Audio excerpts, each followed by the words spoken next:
Module 13. Well, now you've learned about the Bhaga, and you've learned about doppelgangers and conscious source foundations and mechanical source foundations, and you may be wondering how you can use all that information in different situations. And so the rest of the modules will deal with a particular situation. First, there'll be the man who was let go from his job through no fault of his own and was finding it hard to cope. Another will be about the woman who had a terrible relationship with her husband and her family, and so on. A different story so that you can see which technique would work best in your case, which might not be the same, but close enough so that the same technique will work for you. The stories, of course, are metaphorical. This, incidentally, is a unique method of training that I got exactly when I sat at my computer. My doppelganger was at it again.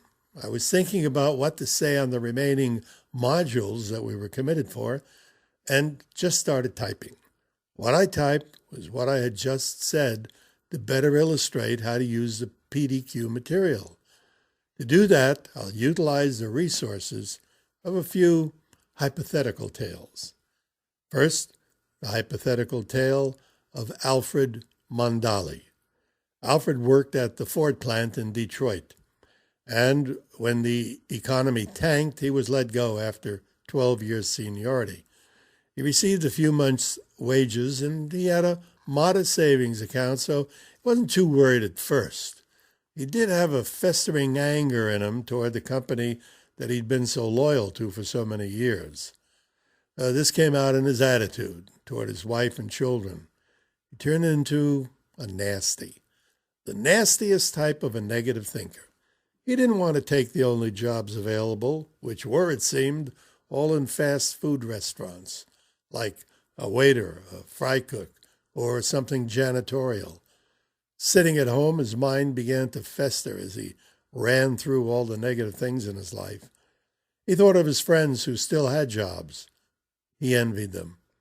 One day his wife ordered Al a PDQ set, and he agreed to listen to the modules. It all sounded somewhat bizarre to him, especially when he heard the part about infinity and doppelganger and counterparts and source foundations, and, well, he couldn't understand it. But when he heard me say that it was easy to be a positive thinker, all you have to do is to be and do your best, whatever you do. Well, that got him. The positive thinking comes easy after that. Just do the best at whatever it is that you're doing. He did learn to go to the alpha level, and he did learn the quantum jump. That he enjoyed somehow. It was kind of an elaborate daydream as far as he was concerned, and that's about all he was doing after the Ford company let him go, daydreaming. It was easy for him to imagine jumping through the transit doorway. He wasn't really expecting anything to happen. As a matter of fact, he had no goals. He couldn't imagine anything that he wanted to do. He just let himself go, and it seemed as though he was having another daydream. He imagined someone coming towards him. He kind of daydreamed that the person was himself, like he was looking at a three-dimensional mirror. He thought he heard the other self say, "Can you help me?" Well, that was a switch. He was the one that was supposed to ask that. Then the other self asked how to get out of a situation he was in and described the same situation that he was in. Well, what is going on here? Well, then again, in an infinite universe, there would be all kinds of situations. He would be in some situations where he was the doppelganger of a different self. Al started in his mind to tell his other self things to do. He told that self to get any kind of a job, but to not only be the best at that job, but to be the owner of the business in a few years. And he thought that'll teach him. Well, that got Al thinking. The next day, he decided to institute a source foundation, a conscious source foundation. He chose flipping a coin. That was going to be his Source Foundation. He said, if it comes up heads, I'll take a job at the Point Diva Cafe, a local cafeteria. And if it comes up tails, I'll try and get a job as a salesman for California Fabrics. Well, he flipped a coin, and it was heads. He had a small frame made to hold the nickel coin, and he put it on his mantelpiece. That coin was the Source Foundation for all the good things that were going to happen to him. It opened him to a new dimension. And where there's choice, there are possibilities. He did. He took a menial job at the Point Diva Cafe, but he wasn't demeaned by it. On the contrary, the lower he was, the higher he'd climb. He became the dishwasher. But he was determined to be the best dishwasher they'd ever had. He wanted to be the best dishwasher in the entire world. Al was happy with his job. He was the best. He knew that in 3 months he'd be a waiter there. And it happened in 2, because he was the best. Al became the best waiter they'd ever had, because Al knew something. He knew that the coin that decided his fate would not be an important conscious Source Foundation unless he was led to something significant. And he wanted it to be an important conscious Source Foundation.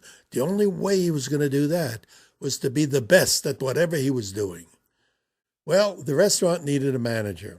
Al was going to turn the job down because he made much more as a waiter, being as he received the highest tips. He was, after all, the best. He knew that in another dimension he was a senator, in another a king. That meant that given the right circumstances, he could have been anything at all. The managerial position would give him an opportunity to really learn the restaurant business. And suddenly, that had become his goal. He took the managership and learned how to run a restaurant. With all his experience, he wondered at what to do next. Back to the transit door he went. Jumping through it, he went to seek out his doppelganger. This time, daydreaming himself back with his twin, he asked, "What do I do next?" He didn't get an answer. He asked again, "What do I do next?" And he thought he heard, "Cook." "What do you mean cook?" he asked, wanting more information. But there was no more information coming. He heard only the one word. And so he went to the owner of the restaurant, Phil Tomers. He said he wanted to work in the kitchen with the chef. Tomers didn't like losing his popular manager, but it was either that or Al would leave. And so now Al found himself as a helper to the chef. Only problem was he didn't know the first thing about cooking. But he asked questions, and he watched the chef like a hawk. He read cookbooks, and soon Al learned to cook. But that wasn't his goal. He didn't care if he wasn't a great chef. He wanted to learn more about cooking so he could talk to the chefs when he owned the restaurant. He could talk to his chefs more knowledgeably. Well, it took 3 years. And finally, now knowing all there was to know about the restaurant business, Al decided to make Phil Tomers, the owner of the restaurant, an offer to buy him out. But by then, he was really into this doppelganger thing. And so he wanted to find out what his doppelganger had to say about it. He went to a doppelganger of his who had 24 restaurants and asked if it was a good idea. Should he buy out his boss? Once again, he did a quantum jump. He saw his counterpart dressed in a tuxedo coming out of a Bentley. Before he could say a word, his counterpart said, "Marketing. Learn marketing." Well, that's not exactly what Al wanted to hear, but he knew by now that often one word was enough, if it was the right word. And so Al quit his job and went to work for the All-Wise advertising agency. But that wasn't his goal. His intent was still owning the restaurant, and knowing something about marketing was the last link in the chain. 6 months later, Al Mondali bought the restaurant from his former boss, Phil Tomers. It took all the savings of a lifetime, but he did it. And he ran it well. He made many changes. He chopped the extensive menu down to a dozen choices of each entree. Al had 12 types of beef, 12 of fish, 12 of lamb, 12 of pork, and 12 different vegetables. He changed the name of the restaurant to Dozens, with a final goal having 12 Dozens restaurants in 12 years. Once again, he did a quantum jump. He saw his counterpart dressed in a tuxedo coming out of a Bentley. This time, he daydreamed himself having an entire conversation with his doppelganger. He heard himself say he was going to get a list of everyone in his zip code and get out a mailing. He was beginning to use some of that marketing experience he had gotten at the advertising agency. Well, once he decided on that, Al had to think of what to say to everyone. He thought about it, and the idea came to him to have a special tonight. He did some research and discovered the very meal that King Henry VIII had eaten. After that, he decided to have a celebrity meal every Wednesday. The next week, there was John F. Kennedy's favorite meal.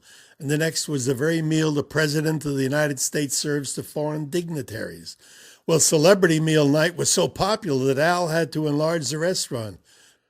Up came another choice. Once again, quantum jumping came to his rescue. He daydreamed that he met his doppelganger who had 100 restaurants. He had jumped through the doorway again. This time he didn't ask any questions or receive an answer. He just knew. Al bought a restaurant on the other side of town and named it Dozens 2, and he was off and running.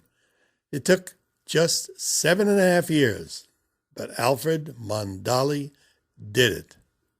He opened his 12th restaurant, Dozens 12, on New Year's Day. And you know something? He wouldn't take $1 million for an old nickel he has in a frame on his mantelpiece wall.